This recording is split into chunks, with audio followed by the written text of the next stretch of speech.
मला तर रोज भात भाजी खाऊन खूप जास्त कंटाळा आलं होतं. दुसऱ्याच काहीतरी करा म्हणून घेतलं होतं, पण घरात तर पोहे होते. पण शुक्रवारी पोहे उपासाला खाऊन तर खूप जास्त कंटाळा आला होता. त्याच्यामुळेच दुसरं काहीतरी करा म्हणून पोहेच घेतलं होतं. माझ्यासाठी काय रेसिपी नवीन नव्हती बरं का. मम्मीच्या घरी तर मला पोहे खावटण्या गेले की हेच करून खात होतो. माझं तर फेवरेट आहे. तुम्हाला पण पोहे खावटण्या गेलं तर तुम्ही पण नक्की ट्राय करून बघा. तुम्हाला पण आवडेल. मला तर खूप जास्त आवडते. तर चला मग तुम्हाला ह्याची थोडीशी रेसिपी सांगतो. मी ना पोहेला चांगलं फाकडून घेतलं होतं. त्याच्यानंतर थोडा वेळ गरम होण्यासाठी गॅसवर कढई ठेवलं होतं. दिवलं नव्हतं बरं का पोहेला, तुम्ही पण देऊ नका. त्याच्यानंतर कढई पण गरम झाले होते. कढईमध्ये पोहे टाकलं होतं. थोडा वेळ झालं की परतून घेऊन एक माप तेल टाकलं होतं. त्याला सारखं परतून घेत राहिलो होतो.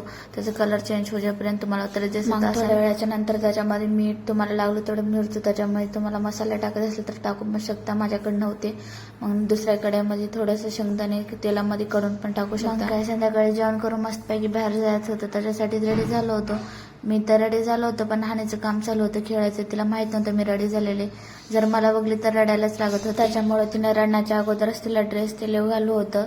मग हानीचे पप्पा तेव्हाच आले होते. चला म्हणून सांगितले होते. मग काय संध्याकाळच्या टाइमला फिरायचं म्हणलं की तर कोणाला आवडणार, मला तर आवडते.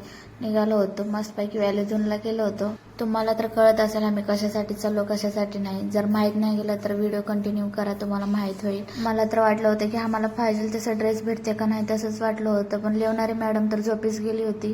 पण कधी उठते काय माहीतच नव्हतं. दिवसभर काय झोपी गेली नव्हते. त्याच्यामुळे तिला गाडीवरच झोप येते. कधी बाहेर निघालो की तिला अगोदर झोपायचंच असते गाडीवर. हानी उठजेपर्यंत आम्हीच पसंत करून ठेवते. तिनं उठलं की तिला लेव घाला म्हणून बघत होते. पण हानीचे पप्पा तर इकडे तिकडे सारखं फिरत होते, कोणतं घेऊ कोणतं नाही. कसं तरी हानी जल्दी झोपीतून उठली होती. मग तिला लगेच ड्रेस लिहून घालून बघलं होतं. पण तिला तर खूप जास्त खुश होती. तिला तर पप्पा डायरेक्ट चालवायला शिकवत होते. तुम्हाला पण आवडलं काय कमेंट करून नक्की सांगा.